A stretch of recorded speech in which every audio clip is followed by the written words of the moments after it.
I'm Gabriela Gonzalez, and this is Showbiz and Entertainment. Guillermo del Toro recommended watching a new movie on Netflix, Don't Stay Aquí. A tweet was posted by Guillermo del Toro where he shared the deep feeling that the movie caused him. Guillermo del Toro says, I urge everyone to see I'm longer here. You articulate so much with such beauty and power. Artificially disciplined, yet rigorous, with reminding spiritually unshaded and genuinely timely piece of cinema. This movie is about issues that a humanitarian guy suffered along a part of his life, and it isn't quite as different as the reality that a lot of persons who are immigrant face. After a series of problems with a group of drug traffickers, the guy, who is called Ulysses, must leave Monterey and migrate to the Queens neighborhood in New York, where he will have to face a transition that will put his own cultural identity at stake.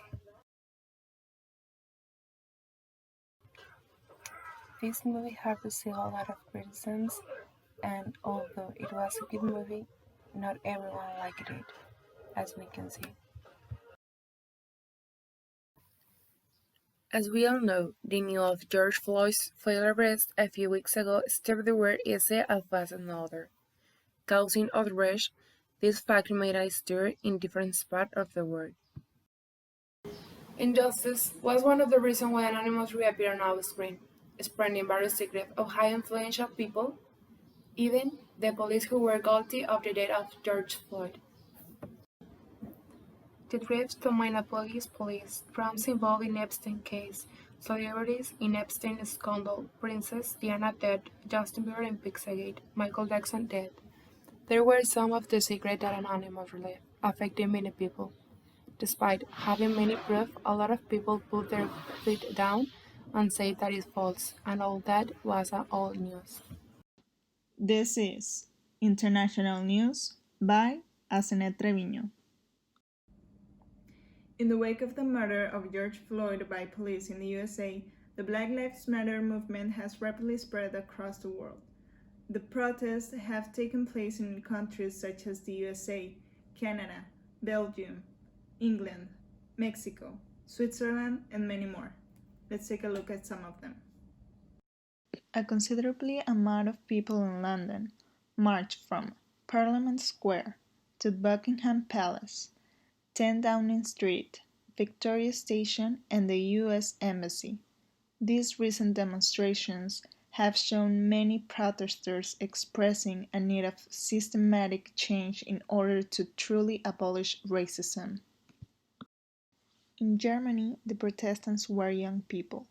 Many of them who attended the protest were from an immigrant background. The movement not only took place in the bigger cities, it also found an echo in smaller towns and rural areas, where events took place. In Edmonton, Canada, police estimate that over 15,000 people took part in the protest on June 6th. Citizens said that this protest was one of the largest in that city's recent history. A woman said, if only we all respected and looked after each other no matter our skin color, all of this wouldn't have happened.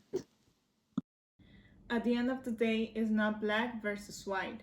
It's everybody versus racism. Now in Local News by Asenet Treviño.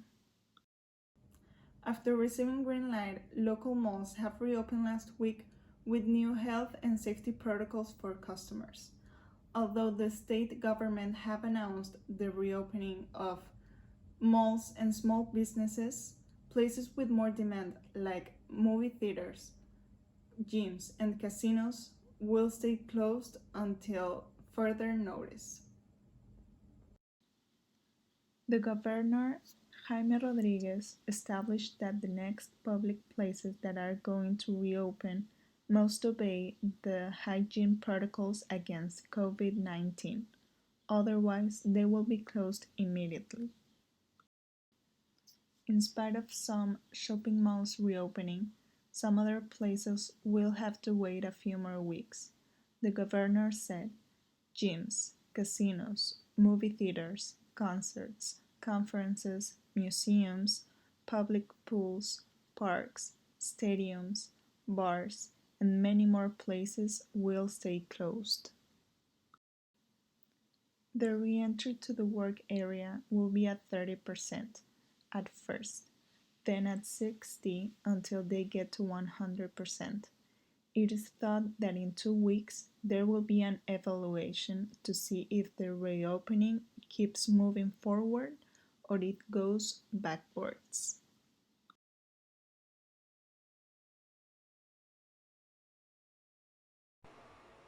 After the meeting that the owners of Liga MX teams had online to define the last points to start the new soccer year starting in July, they not only reviewed health protocols for Apertura 2020 and their start dates, but also topics structural as the change of franchise owners, others such as the approval of the rules of expansion league, which will replace Ascenso MX.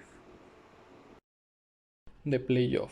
In order to have more playoff matches, the committee put the option of adding repechage to the next two playoffs. Teams ranked first through the fourth are expected to advance directly to the quarterfinals, while the teams fifth through the 12th seek the bottom four places. This in single game series so that the winners will settle into the quarters based on their position in the table. Expansion League. The committee defined the rules of the Expansion League, which is that the competition will be played between 18 and 20 teams, among which will be the 12 who played the last tournament in the Ascenso. Although Monarcas Morelia tried hard, they couldn't stay in Liga MX, but there are the possibility of a new Morelia's teams entering the competition occupying the place that Loros had in Ascenso MX.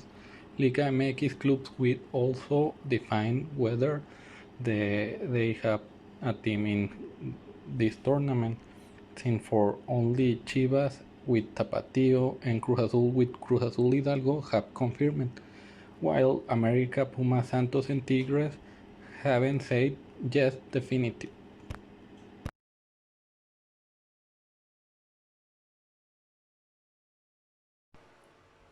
Today we will have an interview with one of the leaders of an environmental organization. She will tell us about the values of her organization and her perspective on the climate change. We are fortunate to have with us one of the world's leading activists from the Worldwide Fund for Nature, Julie Huxley.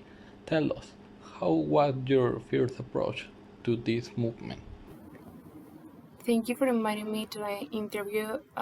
It all started when I was a child. My grandfather, Gillian Huxley, who was one of the founding members of the WWF, told me what the city of London was like before. And he told me how beautiful the city was, with green areas within the communities, zero clean, and all those things. When you realized that the climate change situation was going to get worse? I realized it when I was at the conference in Colorado. I remember there was a picture of renewable resources, non renewable resources, and extractable resources, all gas, coal, and all the politics.